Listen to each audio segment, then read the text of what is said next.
Football ইতিহাসের এমন কিছু ম্যাচ আছে যা শুধু মাঠের ৯০ মিনিটেই সীমাবদ্ধ থাকে না, যেখানে জড়িয়ে থাকে রাজনীতি, যুদ্ধ, প্রতিশোধ আর আজীবন থেকে যাওয়া তীব্র ঘৃণা। হ্যাঁ, আমরা কথা বলছি বিশ্ব ফুটবলের সবচেয়ে বড় যুদ্ধ আর্জেন্টিনা বনাম ইংল্যান্ডের ঘটে যাওয়া ইতিহাস নিয়ে। কেন এই দুটি দলের ম্যাচ মানেই ফুটবল ছাড়িয়ে এক রণক্ষেত্র? চলুন জেনে নেওয়া যাক আজকের এই ভিডিওতে। এই শত্রুতার বীজ রোপিত হয়েছিল ১৯৬৬ সালের ইংল্যান্ড বিশ্বকাপে।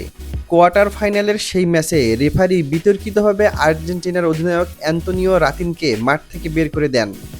রাতিন মাঠ ছাড়তে না চাইলে পুলিশ ডেকে তাকে বের করা হয়। ম্যাচ শেষে ইংল্যান্ডের কোচ আলফস রামসে ক্ষোভে আর্জেন্টাইন খেলোয়াড়দের সোজা জন্তু বলে বসেন।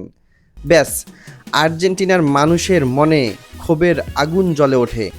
কিন্তু এই ক্ষোভ চরম শত্রুতায় রূপ নেয় ১৯৮২ সালে।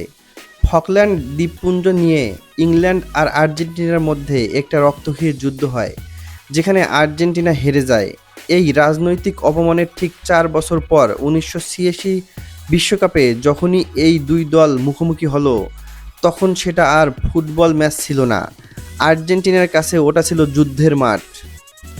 আর সেই ম্যাচেই ফুটবল বিশ্ব দেখল ডিয়েগো ম্যারাডোনার মহাকাব্য। মাত্র ৪ মিনিটের ব্যবধানে তিনি করলেন ইতিহাসের সবচেয়ে আলোচিত দুটি গোল।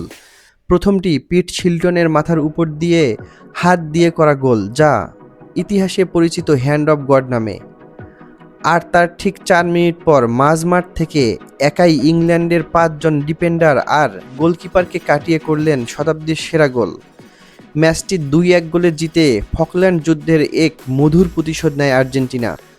শত্রুতার গল্প এখানেই শেষ নয়। ১৯৯৮ বিশ্বকাপে আর্জেন্টিনা ডিয়েগো সিমিওনেকে লাথি মেরে লাল কার্ড পায় ইংল্যান্ডের তরুণ পোস্টার ডেভিড বেকহাম। ১০ জনের ইংল্যান্ড ম্যাচটি হেরে বিশ্বকাপ থেকে বিদায় নেয়, আর রাতারাতি বেকহাম বনে যায় পুরো ইংল্যান্ডের খলনায়ক। তবে নিয়তি হয়তো অন্য কিছু লিখে রেখেছিল। ২০০২ বিশ্বকাপে আবারও দেখা হয় দুই দলের। এবার পেনাল্টি থেকে গোল করে আর্জেন্টিনাকে টুর্নামেন্ট থেকে বিদায় করে দেন সেই বেকহামই। খলনায়ক থেকে তিনি হয়ে ওঠেন ইংল্যান্ডের জাতীয় নায়ক। বিশ্বকাপে মুখোমুখি লড়াইয়ে ইংল্যান্ড ৩ বার জিতলেও ম্যারাডোনার সেই ১৯৮৬-র প্রতিশোধের কারণে এই দৌড়থের আবেগটাই আলাদা।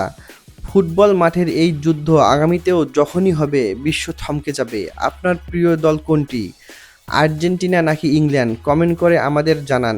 ভিডিওটি ভালো লাগলে লাইক এবং শেয়ার করতে ভুলবেন না। ধন্যবাদ।